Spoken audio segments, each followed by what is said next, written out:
नमस्ते शारदे देवी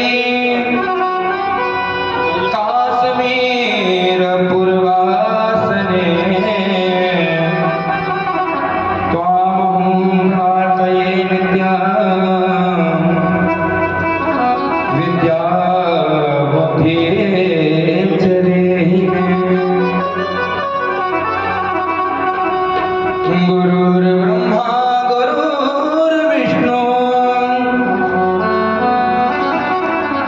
गुरुर्देवो महेश्वरः गुरुर्साक्षात् परब्रह्म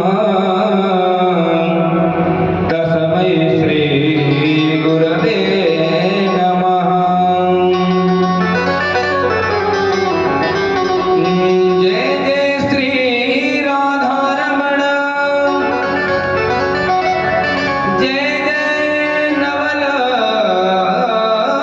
किशोर जय गोपी चित चोर प्रभु जय जय माखन चोर। बरसाने की राधिका नंदगांव को श्याम इन दोनों के चरणन में मेरा कोटि कोटि प्रणाम। मेरा कोटि कोटि प्रणाम। रामाय रामभद्राय रामचंद्राय वेदसे रघुनाथाय नाथाय श्री सीताय पतये नमः। सहसों में सिखाया गया धराधाम सत्य है यौवन में सिखाया गया अर्थ काम सत्य है। पिंजड़े का पंछी जब पिंजड़े को छोड़ चला तो अंत में सिखाया गया राम नाम सत्य है। लेत सदा सुध दीन की सहज दया के धाम जननी जनक इस दास के प्रभु श्री सीताराम।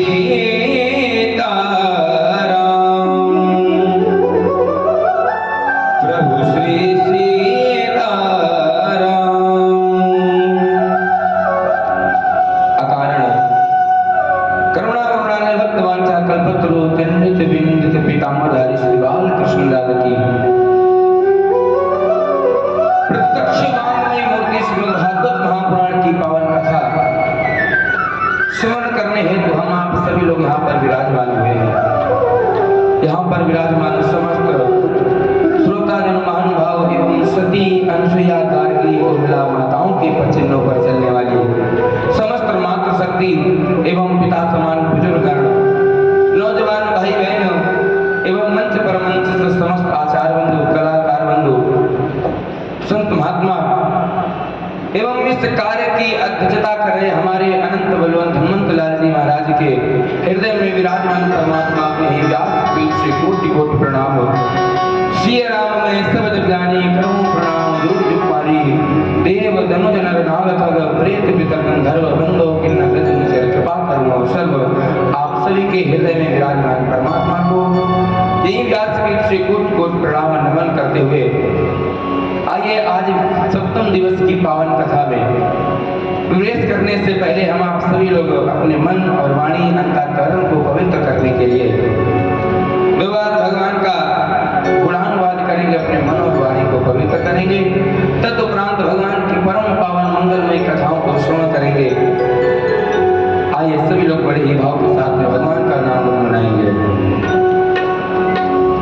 श्री राम जय राम जय जय राम, श्री राम जय राम जय जय राम, श्री राम जय राम जय जय राम, श्री राम जय राम जय जय राम, श्री राम जय राम जय जय राम, श्री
लेकर के बड़े ही धूमधाम के साथ में, बड़े ही मन से आप सभी लोगों ने भगवान की पावन कथाओं को सुना। गोवर्धन भगवान की पावन कथा को सुन करके उनकी पूजा की। भगवान ने किस प्रकार से इंद्र की पूजा को बंद करवा करके गोवर्धन भगवान की पूजा करना प्रारंभ कराया, पूज्य सद्गुरुदेव भगवान की अमृतमयी वाणी से आप सभी लोगों ने श्रवण किया। आइए वहीं से आगे की कथा में हम आप सभी लोग प्रवेश करते हैं।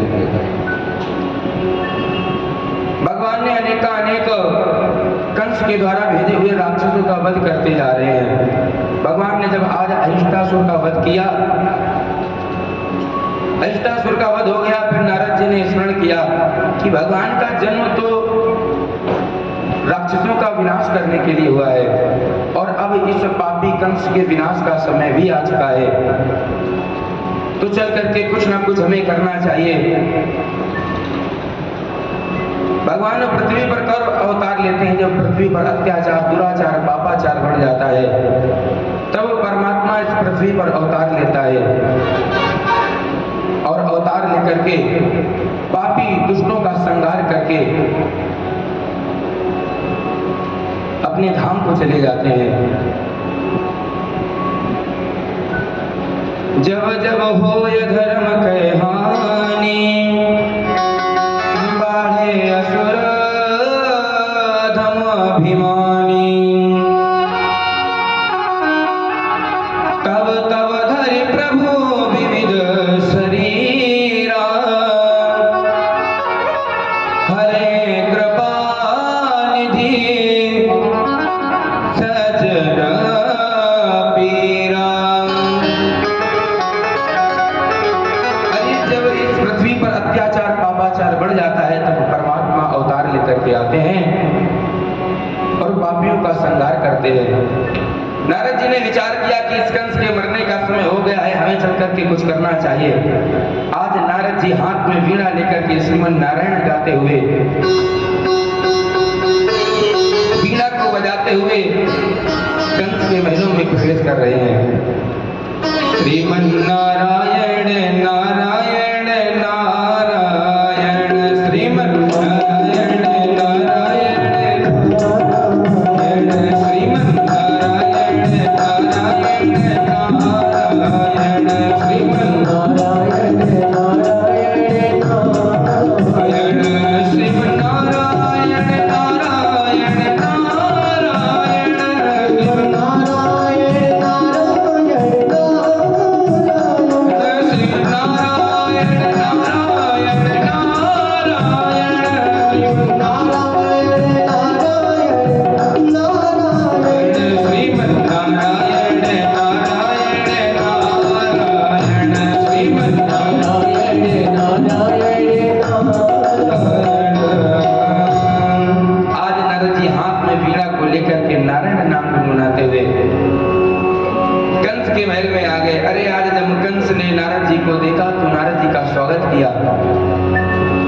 नारद जी का स्वागत किया, सम्मान किया, बैठने के लिए आसन दिया।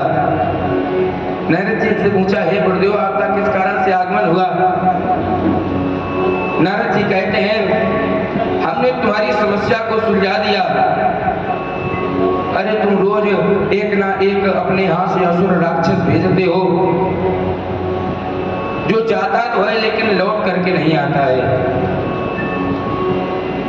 हमें पता चल गया कि आसुर जाते कहाँ हैं और आते क्यों नहीं हैं लौट करके। हे कंस, वसुदेव के यहाँ 8वां जब जन्म हुआ था, तब वो कन्या नहीं, वहां पर एक लाल का जन्म हुआ था, बालक का जन्म हुआ था। और वसुदेव जी ने चोरी से उस बालक को नंद के महलों में पहुंचा दिया था और नंद के यहाँ से एक कन्या को ले आए थे। तुम्हारा शत्रु नंद के यहाँ पल रहा है, तुम्हारा शत्रु नंद के यहाँ पर कृष्ण और बलराम के नाम से जाने जाते हैं। जो 7वां गर्भ था जिसका संकर्षण हुआ था, वो बलराम के नाम से वहां पर रुक्मिणी मैया के गर्भ से उसका जन्म हुआ है। अरे आज जब कंस ने ऐसा सुना तो कंस ने सैनिकों को बुला करके आज्ञा दे दी कि जाओ वसुदेव को लेकर के आओ, मैं अभी वसुदेव और देवकी का यही प्राणांत कर दूंगा। दूसरे सैनिकों को आज्ञा की दी कि जाओ नंदगांव में जाकर के कृष्ण और बलराम का काम खत्म कर दो। नारद जी बोले, अरे शिष्य शांति से काम लो। नारद जी कहते हैं, अगर तुमने वसुदेव और देवकी को मरवा दिया, वसुदेव और देवकी को मरवा दिया तो वो कृष्ण और बलराम यहाँ नहीं आएंगे। अगर तुम्हें कृष्ण और बलराम को मारना है तो उनको यहाँ बुलाना पड़ेगा। अब वो यहाँ कब आएंगे? अपनी मैया और बाप पिताजी की रक्षा करने के लिए आएंगे। इसलिए हे कंस, तुम एक काम करो, जो आपके यहाँ पर अक्रूर है वो भगवान श्री कृष्ण जी के, वे कृष्ण के कौन है? वे काका हैं। और अक्रूर जी को भेज करके कंस और बलराम को यहाँ बुलाओ। जब नंद बाबा के यहाँ अक्रूर जी जाएंगे तो कंस और बलराम नंद बाबा के समेत चले आएंगे। कंस ने कहा, हमने बुलाएंगे तो लेकिन आएंगे क्या सोच करके वो? नारद जी ने कहा कि तुम अपने यहाँ पर धनुष यज्ञ का आयोजन रखो, उसको देखने के लिए नंद बाबा के सहित कृष्ण और बलराम को आमंत्रण दो और चिट्ठी में लिख देना कि नंद बाबा आपको आना ही है और कृष्ण बलराम को अवश्य लेकर के आना है। अक्रूर जी को बुला करके, आज जब अक्रूर जी को कंस ने बुलाया, कंस को अक्रूर ने बुलाया और अक्रूर जी से कहा कि हे अक्रूर, हमें पता चला है कि कृष्ण और बलराम तुम्हें काका कहते हैं, तुम जाओ कृष्ण और बलराम को लेकर के आओ। हमें पता चल गया है कि वो हमारे शत्रु हैं और तुम्हारे साथ ही वो आएंगे। तुम उनको यहाँ लेकर के आओ और हम धनुष यज्ञ के बहाने उनका वध कर देंगे, उनको मार देंगे। अक्रूर जी ने आज जब ऐसा सुना तो अक्रूर जी ने मन ही मन में मुस्कुराए, अरे वो परमात्मा है, ये कंस उन्हें क्या मारेगा। आज देरी ना करते हुए अक्रूर जी को जब आज आदेश दिया गया तो अक्रूर जी आज अपने महीनों से वृंदावन के लिए जा रहे हैं। वृंदावन और मथुरा की मात्र दूरी केवल 17 किलोमीटर है। मात्र 17 किलोमीटर की दूरी है वृंदावन और मथुरा में। लेकिन अक्रूर जी आज जब सुबह के निकले हैं और वृंदावन शाम को पहुंचे हैं, अपने रथ पर आरूढ़ होकर के चलते हैं, फिर रुक जाते हैं। मन में सोचते हैं कि हमारा कितना अहोभाग्य है कि हमें आज परमात्मा के दर्शन होंगे, कृष्ण और बलराम के दर्शन होंगे। लेकिन फिर जब चलते हैं तो फिर ये सोचने लगते हैं कि अगर हम उनको लेकर के आएंगे तो ये कृष्ण और बलराम को ये कंस मार देगा। फिर रुक जाते हैं। ऐसे सोच विचारा करते हुए शाम को जब गोधूली वेला हो गई तब अक्रूर जी का रथ वृंदावन में प्रवेश किया। काका अक्रूर को आता देख भगवान कृष्ण ने उनका स्वागत किया, उन्हें बैठाला, प्रणाम किया, पूछा चाचा अक्रूर कैसे आपका आना हुआ। अक्रूर जी ने सारी बातें बताई। हे कन्हैया, तुम्हारे मामा कंस ने हमें तुम्हें लेने के लिए यहाँ भेजा है और वे तुम्हें मारने के लिए धनुष यज्ञ का आयोजन कर रहे हैं और उस आयोजन में तुम्हें बुलाया है, तुम्हें चलना पड़ेगा। भगवान कृष्ण ने कहा, अरे क्रूर काका जी, ये बात तुमने हमको तो बता दी है लेकिन ये नंद बाबा को नहीं बताना, मैया देवकी को ये बात नहीं बताना, मैया यशोदा को ये बात ना बताना, क्योंकि अगर मैया यशोदा सुनेंगे कि कंस ने हमें मारने के लिए बुलाया है, मैया हमें जाने नहीं देंगे। इसलिए हे काका, अगर बाबा पूछे किस लिए आना हुआ तो बस उनसे आप यही कहना कि कंस के यहाँ पर धनुष यज्ञ का आयोजन है, उसमें आपको बुलाया गया है। अगर तुमने ये बता दिया कि कंस ने कृष्ण और बलराम को मारने के लिए बुलाया है तो हमारे नंद बाबा हमें जाने नहीं देंगे।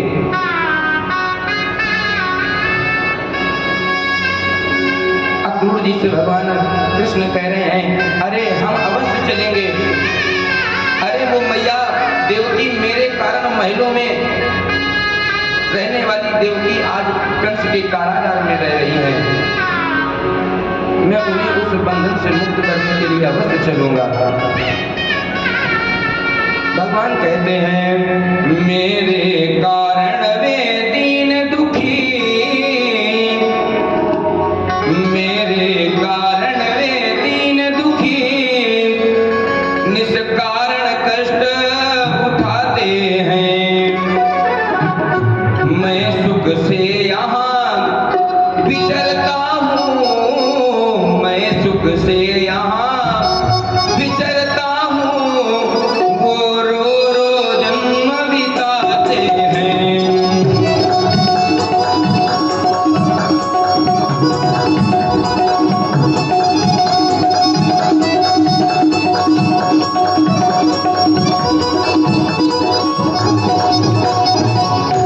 आज भगवान कृष्ण कह रहे हैं,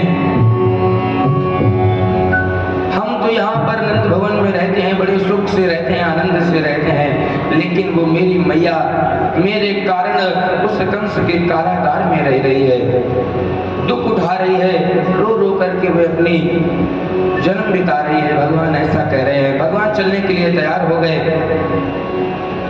नंद बाबा को जब पता चला, मैया यशोदा को जब पता चला, नंद बाबा अक्रूर जी की बात को कैसे मना कर सकते थे।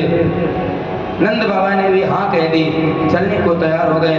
अरे जब आज सायंकालीन मेला में जब अक्रूर जी पहुंचे, गोपियों को, ग्वाल बालों को जब ये बात पता चली कि भगवान श्री कृष्ण हमारा कन्हैया मथुरा जा रहा है, गोपियों के हृदय में इतना कष्ट उत्पन्न हुआ।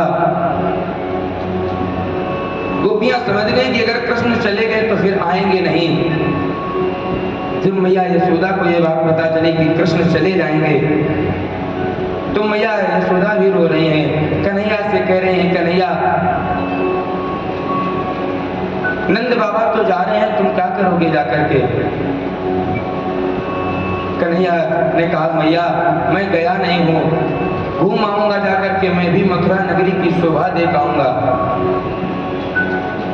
गोपियों ने बहुत विलाप किया, गोपियां बहुत रोई, लेकिन भगवान नहीं रुके।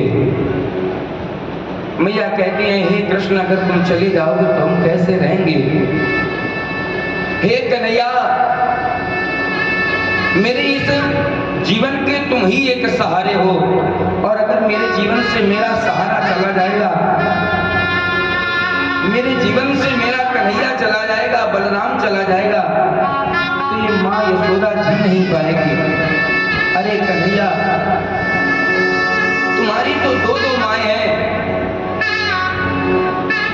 तुम्हारी दो माएं हैं, लेकिन मेरे तो तुम ही एक सहारे हो। मोहन तेरी दो माएं हैं,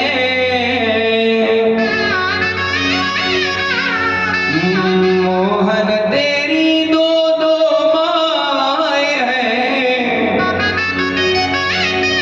एक छूटे एक मिल जाएगी, मेरे तो तुम ही नयन के तारे हो, गोदी सूनी हो जाएगी। मैया यशोदा भगवान से मना कर रही, कन्हैया ना जाओ, लेकिन मैया को बहुत समझाया कृष्ण ने। मैया रो रही हैं। अरे इधर गोपियां भी मन ही मन में विलाप कर रही हैं, रो रही हैं कि कन्हैया चले जाएंगे तो हम किसके सहारे जिएंगे। गोपियां अक्रूर जी को क्या कहती हैं, अरे इसका नाम अक्रूर किसने रख दिया, ये तो क्रूर स्वभाव का है। देखो विधाता का विधान, हमसे कन्हैया को कैसे दूर करना चाहते हैं। गोपियां कहते हैं, सुंदर तन अति सौम्य मुख, पर स्वभाव के क्रूर, सुंदर वे नर मूर्ख हैं, ते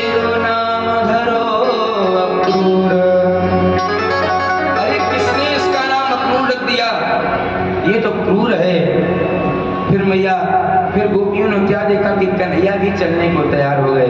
तो गोपियां क्या कहती हैं, हाय प्राण प्रिय को हृदय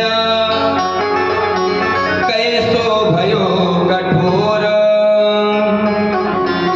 रथारूण मुख हृत उदय नहीं चितवत और।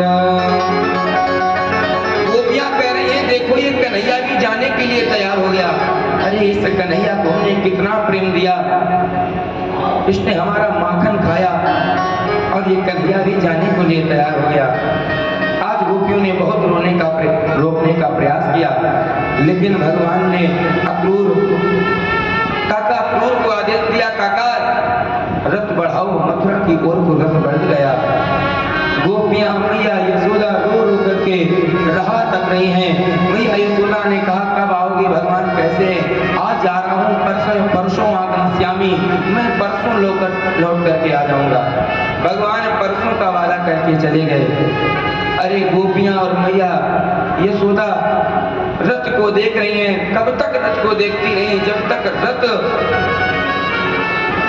निकल नहीं गया, रथ की जब तक धूल उड़ती रही तब तक गोपियां भगवान को देखती रही कि शायद अब लौट करके आ जाएं, लेकिन भगवान लौट करके नहीं गए। भगवान काका अक्रूर के साथ बलराम जी के साथ चले गए और नंद बाबा ग्वालवार सब पैदल मथुरा के लिए निकल पड़े। काका अक्रूर के साथ में जब कृष्ण बलराम मथुरा नगरी में प्रवेश किए, यमुना जी का पावन तट आया।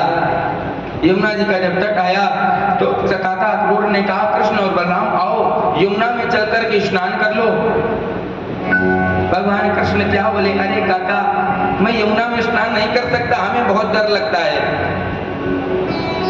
बलराम जी ने भी मना कर दिया, काका मैं यमुना में स्नान नहीं कर सकता, हमें बहुत डर लगता है, यमुना में बड़ी बड़ी हिलोरें उठती हैं।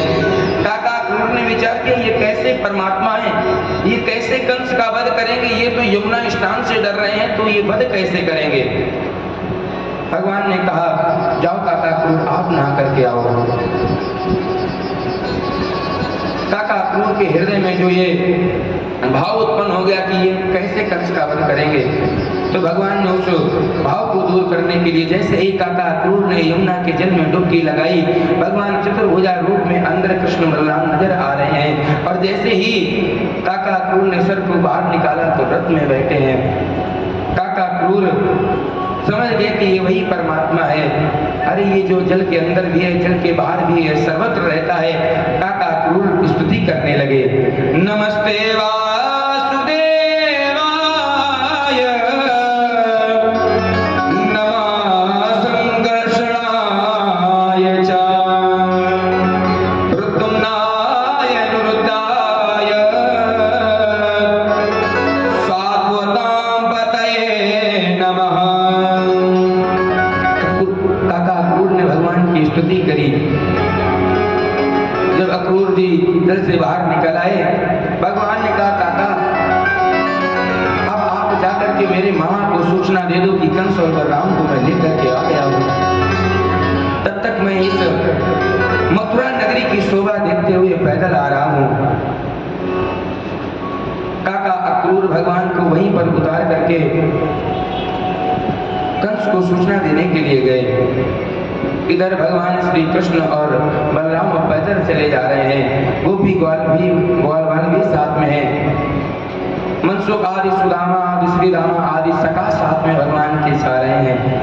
शोभा देखने के लिए जब भगवान निकले तो रास्ते में उन्हें एक धोबी मिला, रजक नाम का धोबी, जो कंस के महलों में रहता था। महाराज कंस की सेवा करता था, उनके वस्त्र आभूषण उनको देता था, समर्पित करता था, वस्त्रों को धुलता था। भगवान श्री कृष्ण ने कहा हे धोबी ये वस्त्र हमें भी दे दो, बड़े सुंदर वस्त्र हैं पहनने के लिए। तो इस धोबी ने क्या जवाब दिया, अरे गाय चराने वाले ग्वाले तुम क्या जानो ये राजमहल के वस्त्र पहनना। भगवान को क्रोध आया। भगवान ने बलराम जी ने भगवान श्री कृष्ण ने इस धोबी का उद्धार कर दिया। जितने भी वस्त्र थे सब भगवान ने दे दिए। अरे सब ग्वाल वालों ने सब वस्त्र पहन लिए। वस्त्र तो पहन लिए, राजमहल के वस्त्र थे, तो किसी के बड़े हो रहे हैं तो किसी के छोटे हो रहे हैं वस्त्र। सखाओं ने कहा कि नैया वस्त्र तो पहन लिए लेकिन ये छोटे हैं, ये बड़े हो रहे हैं, कैसे काम बनेगा? भगवान ने कहा चिंता मत करो, उसकी भी व्यवस्था हो जाएगी। भगवान जब आगे बढ़े तो भगवान को एक दर्जी मिला। ये दर्जी भगवान के महलों के, कंस के महलों में वस्त्र सील करके भिजवाया करता था। इसने जैसे भगवान को देखा तो भगवान के जितने भी वस्त्र पहने थे सभी के वस्त्र बिल्कुल फिट कर दिए। आज गोपी ग्वाल वालों ने, सखाओं ने जब इन वस्त्रों को पहना बड़े प्रसन्न हुए। अरे कन्हैया देखो देखो कि कितने अच्छे वस्त्र लग रहे हैं। कन्हैया मन में मुस्कुरा रहे हैं। भगवान ने दर्जी को आशीर्वाद दिया कि हे दर्जी, मैं तुम्हें आशीर्वाद देता हूँ, तुमने हमें वस्त्र पहनाए हैं, हम तुम्हें आशीर्वाद देते हैं, जाओ। कलयुग में जितना के वस्त्र नहीं होगा उतनी लोग तुम्हें सिलाई दे जाएंगे। और आज भी यही हकीकत है। कपड़ा भले 100 रुपए का हो लेकिन सिलाई 300 लगनी है। भगवान का आशीर्वाद प्राप्त हुआ दर्जी को। भगवान आगे बढ़े। भगवान को एक सुदामा नाम का माली मिला। उसने भगवान को माला पहनाई। ग्वाल वालों को जब माला पड़ गई तो ग्वाल वाल और प्रसन्न हो गए कि अरे मामा कितने अच्छे हैं, इनकी नगरी में जैसे मैं प्रवेश किया तो वैसे ही मेरा स्वागत, वस्त्र भी मिल गए, मालाएं भी पड़ गई। और आगे बढ़े। उसके बाद में भगवान जब आगे चले तो चंदन लगाने वाली एक कुब्जा मिली। ये कुब्जा कैसी है? ये 3 जगह से टेढ़ी है। ये कंस के महलों में जाकर के महाराज कंस को चंदन लगाते। भगवान इसके हाथ, कंस श्री के हाथों से चंदन लगवाते हैं। आज जैसे भगवान ने 3 जगह से टेढ़ी कुब्जा को देखा तो भगवान ने क्या बुलाया? अरे ये सुंदरी कहाँ जा रही हो, हमारे भी चंदन लगा दो। कुब्जा ने जब ऐसा सुना कि भगवान ये हमें भी सुंदरी कहकर बुला रहे हैं तो भगवान से कहने लगी, मथुरावासी तो हमारी हंसी उड़ाते हैं, हमें सुंदरी कहकर के बुलाते हैं, क्योंकि मैं 3 जगह से टेढ़ी हूँ इसलिए हमें सुंदरी कहकर के बुलाते हैं, मेरी हंसी करते हैं और आप भी मेरी हंसी कर रहे हैं। भगवान ने कहा नहीं कुब्जा, मैं तुम्हारी हंसी नहीं कर रहा हूँ। अरे इस कुब्जा ने चंदन घिस करके भगवान के मस्तक पे लगाया, ग्वाल वालों के मस्तक पे, बलराम जी के मस्तक पे लगाया। भगवान ने इस पर भी कृपा करी। भगवान ने कुब्जा के दोनों पैरों के ऊपर अपने पैर का अंगूठा रखा और कुब्जा की ठोड़ी पर हाथ लगा करके भगवान ने ऐसे जैसे आवाज की, कुब्जा को दिव्य सुंदरी का रूप प्राप्त हो गया। कुब्जा बड़ी ही सुंदरी बन गई। मोहन के हाथ लगाते ही कुबरी मिटकर छवि बान हुई, फट गया यायक परदासा, वे दासी देवी समान हुई। अरे ये 3 जगह से टेढ़ी कुब्जा जब भगवान ने इसे सुंदर रूप प्राप्त कर दिया, ये बिल्कुल देवी की तरह लगने लगी, बड़ी देवी की तरह ये लगने लगी। भगवान ने सब पर कृपा करी। भगवान अब आगे बढ़ते चले जा रहे हैं। भगवान ने कंस के महलों में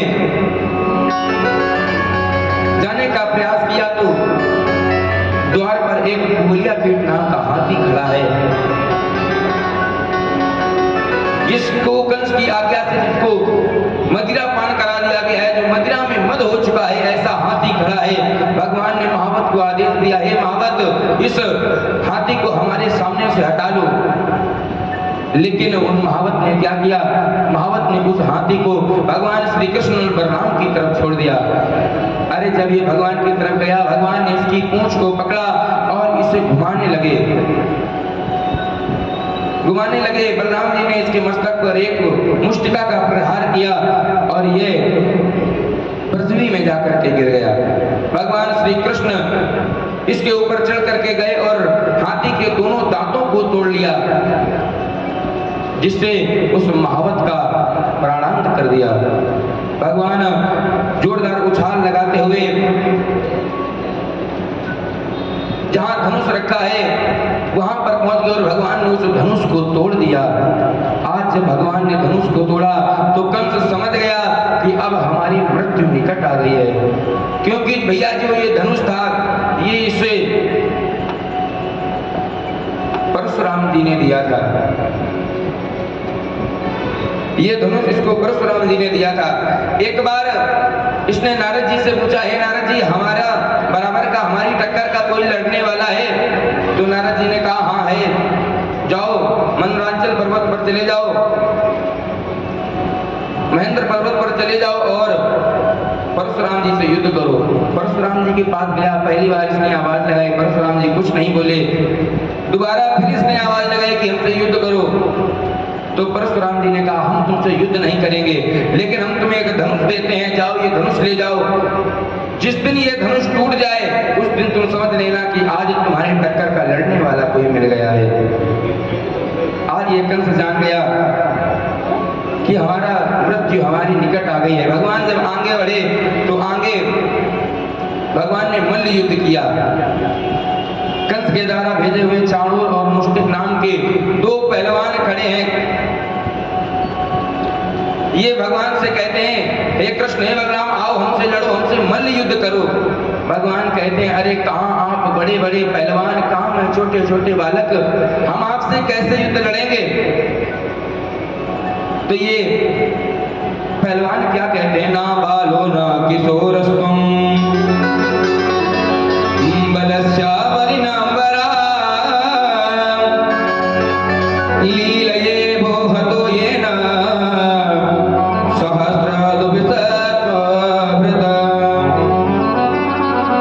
अरे तुम बालक हो, ना तुम बालक हो, ना तुम किशोर हो, तुम तो बलवानों में बलवान हो। अरे तुमने 100 हाथियों के इतना बल रखने वाले कुम्रिया की हाथी को मारा है, तुम कह रहे हो तुम बालक हो, आओ हमसे युद्ध करो। भगवान ने जान गए कि जब इसको पता ही है कि हम भगवान हैं, हम परमात्मा हैं, तो आओ चलो इसका भी वध करना चाहिए। भगवान श्री कृष्ण ने चारणों का और मुष्टिक का बलराम जी ने मल्ल युद्ध हुआ, इन दोनों का उद्धार कर दिया भगवान ने। आज भगवान ने विलंब न लगाते हुए जब चारों मुष्टिक भी मर गए तब कंस ने क्या किया, कंस कहने लगा मारो काटो, चिल्लाने लगा जाओ इस कृष्ण की पूरी सेना को, ग्वाल वालों को मथुरा लौटा दो। भयभीत होने लगा ये कंस, बड़बड़ाने लगा, कहने लगा जाओ देवकी को और वसुदेव को फांसी पे चढ़ा दो। ऐसा जब कह रहा है भगवान सुनते ही सुनते भगवान दौड़ते हुए भागते हुए कंस के महलों में प्रवेश किए। कंस गद्दी पर बैठा था, भगवान ने जाकर के कंस के बालों को पकड़ लिया और भगवान कहते हैं मैं सीधी बात करूं, मैं सीधी साधी बात करूं, तू उल्टा बकता जाता है। मामा मैं मीठी बात करूं, तू जहर उगलता जाता है। हे मामा, मैं तो तुमसे साधारण बात कर रहा हूं और तुम मारने काटने की बात कर रहे हो। भगवान श्री कृष्ण ने कंस के बाल पकड़े और कहने लगे भगवान, रे दुष्ट कंस कुछ याद करो। भगवान कहते हैं कुछ याद है मेरी जननी की, कुछ याद है मेरी जननी की, तूने क्या दशा बनाई थी। खींचा था रथ से पकड़ बाल, खींचा था रथ से पकड़ बाल, फिर उस पर खड़ग उठाई थी।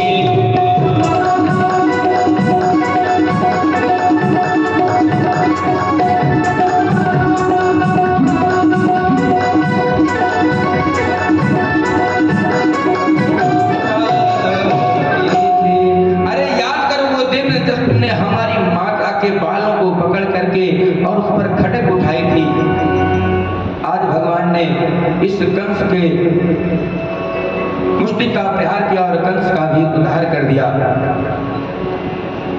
कंस का उद्धार करने के बाद में जब कंस की मृत्यु हो गई तो कंस के टंक आदि 8 भाई आकर के भगवान से लड़ने लगे। भगवान ने बिना प्रयास करे इनका भी उद्धार कर दिया। भगवान ने जब ये कंस के 8 भाई भी मार दिए तब इसके बाद में भगवान कहाँ पहुंचे? भगवान अपने नाना के पास गए और उन्हें कंस की कारागार से मुक्त किया और उनका राज तिलक किया। राज तिलक करके उन्हें गद्दी पर बैठाया। इसके बाद में भगवान मैया देवकी से जाकर के मिले। मैया देवकी के चरणों में जाकर के प्रणाम करने लगे। भगवान मैया देवकी जिन मैया देवकी के 6 पुत्रों की हत्या हो चुकी थी, इस कंस ने जिन 6 पुत्रों को मार दिया, मैया देवकी के पास में जब भगवान कृष्ण पहुंचे तो मैया देवकी भगवान कृष्ण और बलराम को अपने गले से लगाते हैं। मैया देवकी आज सब दुख भूल गई। मैया देवकी इतना प्यार दे रही हैं। मैया देवकी अपने बालकों को प्यार करने लगी। बहुत प्यार किया मैया देवकी ने अपने बालकों को। भगवान कृष्ण ने कहा, अब तो मैं आपके ही पास में रहूंगा मैया, आप क्यों रो रही हो? अब मैं सदैव के लिए आपके पास में आ गया। इसके बाद में भगवान महल से बाहर निकल के आए, नंद बाबा से मिले। बाबा, हम तुमसे विनती करते हैं, हमें कुछ दिन और रह लेने दो मैया के साथ में। नंद बाबा बोले, हे कन्हैया, तुम अपनी मैया यशोदा से कह के आए हो कि हम परसों लौट आएंगे, और तुम्हें पता है कन्हैया, अगर तुम जाओगे नहीं तो तुम्हारी मैया यशोदा का क्या हाल होगा? भगवान कृष्ण कह रहे हैं, हे नंद बाबा, आप जाकर के मैया को समझा देना। इस प्रकार से उनको भी समझा बुझा करके भगवान ने लौटा दिया। भगवान अब वहीं रहने लगे। बड़े ही खुशी के साथ में भगवान वसुदेव मैया देवकी के साथ में रहने लगे। एक दिन वसुदेव जी ने विचार किया कि बालक बड़ा हो गया है, इसे पढ़ने के लिए भेजना चाहिए, इसकी कहीं शिक्षा करानी चाहिए। माता शत्रु पिता वैरी येन बालो पाठिता ना शोभते सभा मध्ये हंस मध्येव को यथा। वसुदेव जी ने विचार किया कि बालकों को पढ़ने के लिए भेजना चाहिए। अरे जो बालक पढ़ते नहीं है, जिनके माता पिता जिन बालकों को पढ़ाते नहीं है, वो माता पिता अपने बालकों के शत्रु होते हैं। श्लोक आया है, माता शत्रु पिता वैरी येन बालेन पाठिता। वो माता पिता अपने पुत्र के शत्रु होते हैं जो माता पिता अपने बालक को पढ़ने के लिए नहीं भेजते हैं। न शोभते सभा मध्ये हंस मध्येव को यथा। जो पढ़े लिखे बालक नहीं होते हैं, जब वो विद्वानों के सभा में जाते हैं तो उनकी शोभा नहीं होती है। अरे जैसे हंस की सभा में अगर बगुला चला जाए तो उसकी कोई शोभा नहीं होती है। आज वसुदेव जी ने भगवान श्री कृष्ण को, बलराम जी को पढ़ने के लिए संदीपनी मुनि के आश्रम में भेजा। ये कहाँ? ये उज्जैन की नगरी में संदीपनी मुनि का आश्रम है, जहाँ भगवान ने जाकर के वहीं पर भगवान श्री कृष्ण की और सुदामा की मित्रता हुई। भगवान श्री कृष्ण पढ़ने के लिए गए और भगवान श्री कृष्ण ने क्या किया? थोड़े ही समय में बहुत सारी विद्या का अध्ययन किया। जिस प्रकार से राम जी अपने गुरु जी के यहाँ जब पढ़ने गए थे, उसी प्रकार से आज परमात्मा भी पढ़ने गए। गुरु गृह पढ़न गयो यधुराई अल्पकाल सब विद्या पाई।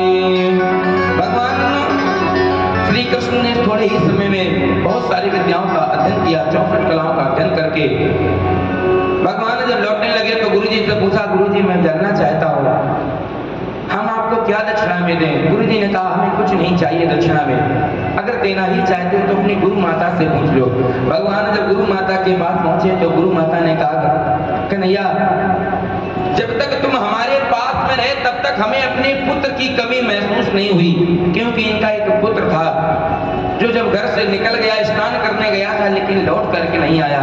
मैया कहती हैं, गुरु माता कहने लगी, कन्हैया जब तक तुम रहे तब तक हमें अपने पुत्र की कमी महसूस नहीं हुई, और अब कन्हैया तुम जा रहे हो तो हम किसके सहारे जिएंगे। भगवान समझ गए, हमें लगता है मैया को पुत्र चाहिए। तो आज भगवान समुद्र के पास में गए, समुद्र के पास में गए और समुद्र से कहने लगे, गुरु पुत्र प्रदीयताम, हे समुद्र हमारे गुरु पुत्र को लौटाओ। समुद्र खड़ा हो गया, समुद्र भगवान के सन्मुख हाथ जोड़ करके खड़ा हो गया। और खड़ा भी क्यों ना हो, जब भगवान रामावतार में आए थे, भगवान ने 3 दिन मनाने की कोशिश की लेकिन नहीं माने। वह दिन होए ना प्रीत, जब भगवान ने बाण उठाया तब समुद्र ने अपना रूप प्रकट किया। तो आज समुद्र तुरंत प्रकट हुए और कहने लगे, हे प्रभु हमें नहीं पता है गुरु पुत्र कहाँ है, लेकिन हमारे अंदर एक दैत्य रहता है, आप उससे जाकर के पूछ लो। भगवान समुद्र में प्रवेश किए और समुद्र के अंदर एक शंख है, शंख के अंदर एक शंखासुर नाम का दैत्य रहता है। भगवान ने इस दैत्य का उद्धार किया, लेकिन यहाँ पर भी गुरु पुत्र नहीं मिले। तो भगवान ने आज विलंब न करते हुए सीधे यमपुरी में जाकर के यमराज के द्वारों को खटखटाया, आवाज लगाई। यमराज ने सोचा कि कौन आकर के इतनी तेज हमसे बोल रहा है। यमराज जब बाहर निकले, देखे भगवान कृष्ण है, तो यमराज ने उनके चरणों में प्रार्थना की, प्रभु आपको क्यों आना पड़ा। भगवान ने पूरी बात बताई कि हमारे गुरु पुत्र को लौटा दो। यमराज ने दूतों को आज्ञा दी, गुरु पुत्र को ढूंढ करके लौटा दिया गया। गुरु पुत्र को लेकर के भगवान श्री कृष्ण मैया गुरु माता के पास में आया और दे दिया। प्रणाम करके मथुरा के लिए चले आए। भगवान मथुरा में आकर बड़े सुख शांति के साथ में रहने लगे। भगवान इधर आकर के रहने लगे, तब हुआ क्या, कंस की 2 पत्नियां थीं। कंस की 2 पत्नियां थीं, अस्थि और प्राप्ति। अस्थि प्राप्तिश्च कंस्यस्य महीयसो भारतवर्षा मृते भरते दुःखार्ते इयतु विस्म पितरो गृहाण। कंस की 2 पत्नियां थी, अस्थि और प्राप्ति। आज ये जरासंध के पास पहुंची। जब जरासंध के पास में पहुंचे पिताजी, जब जरासंध ने अस्थि और प्राप्ति को वैधव्य जीवन में देखा, वैधव्य जीवन में देखा, तो अस्थि और प्राप्ति दोनों अपने पिता जरासंध से कहने लगे, मेरे इस वैधव्य जीवन के कारण, ये मेरा वैधव्य जीवन किसके कारण हुआ। कृष्ण और बलराम ने हमारे पति कंस का वध कर दिया, जिसके कारण आज मैं विधवा हूं। अरे इस जरासंध से देखा नहीं गया। जरासंध को क्रोध आ गया। जरासंध ने अपनी 23 अक्षौणी सेना को लेकर के मथुरा को चारों ओर से घेर लिया। जरासंध ने मथुरा को चारों ओर से घेर लिया। भगवान श्री कृष्ण और बलराम मथुरा वासियों के बीच में युद्ध चला, काफी दिनों तक युद्ध चला। भगवान ने जरासंध की सेना को परास्त कर दिया, लेकिन जरासंध का वध नहीं किया, जरासंध को लौटा दिया। जरासंध लौट करके पुनः अपने महलों में आ गए। इस प्रकार से जरासंध ने 17 बार 23 अक्षौणी सेना लेकर के भगवान मथुरा पर चढ़ाई की। भगवान ने 17 बार जरासंध को परास्त किया। भगवान ने 17 बार जरासंध को परास्त किया। अब 18वीं बार जरासंध ने क्या किया, जरासंध ने ब्राह्मणों की सहायता ली। ब्राह्मणों की सहायता ली। जरासंध ने जितने भी वेद पाठी ब्राह्मण थे सबको अपने महल में बुला लिया। अपने राजमहल में बुलाकर के वेद पाठी ब्राह्मणों से कह दिया, हे ब्राह्मण, हम 17 बार कृष्ण से परास्त हो चुके हैं, अब 18वीं बार युद्ध करने के लिए जाएंगे और तुम लोग हमारी विजय के लिए हमारी विजय के लिए पूजन करो, हवन करो, यज्ञ करो, अनुष्ठान करो, ताकि हमारी विजय हो जाए। और अगर हमारी विजय नहीं हुई, अगर मैं लौट करके आया, हार हो गई हमारी, तो हे ब्राह्मण, तुम सबको हम मुक्ति कर देंगे, तुम्हारी सबकी मृत्यु कर देंगे। जरासंध ने अपने सुरक्षा के लिए ब्राह्मणों को बैठा दिया। इधर नारद जी ने विचार किया, मिलक्षों का राजा कालयवन, जो कालयवन है ये मिलक्षों का राजा है, भगवान ने इसकी भी उद्धार होना चाहिए, इसलिए भगवान ने इसे समझाया और ये भी जरासंध के साथ में युद्ध करने आया। 18वीं बार जब युद्ध करने आया तो मिलक्षों के राजा कालयवन भी साथ में है। जरासंध पूरी तेज अक्षौणी सेना को लेकर के पुनः आए। भगवान तो सब जानते हैं, भगवान जानते हैं कि ये जरासंध ब्राह्मणों को रोक करके आया है, और अगर मैंने इस बार भी इसको हरा दिया, मैंने इस बार भी जरासंध को हरा दिया, तो ये एक भी ब्राह्मण को जीवित नहीं छोड़ेगा। भगवान ने विचार किया, अगर इसने जाकर के ब्राह्मणों का वध कर दिया तो वेद कौन पढ़ेगा, कौन वेद पढ़ाएगा। भगवान ने बलदाऊ जी से कहा, भैया हम युद्ध करते करते थक गए हैं, 17 बार हमने युद्ध किया, हम युद्ध करते करते थक गए हैं, और लौट चले, भाग जाएं। बलराम जी ने कहते हैं, अरे कन्हैया अब कैसे भाग जाओ, अरे रण छोड़ करके तुम भाग जाओगे, रण छोड़ के नाम से जाने जाओगे। शत्रु को कभी पीठ दिखा करके नहीं भागना चाहिए। भगवान कहते हैं, बलराम जी, हे दाऊ जी,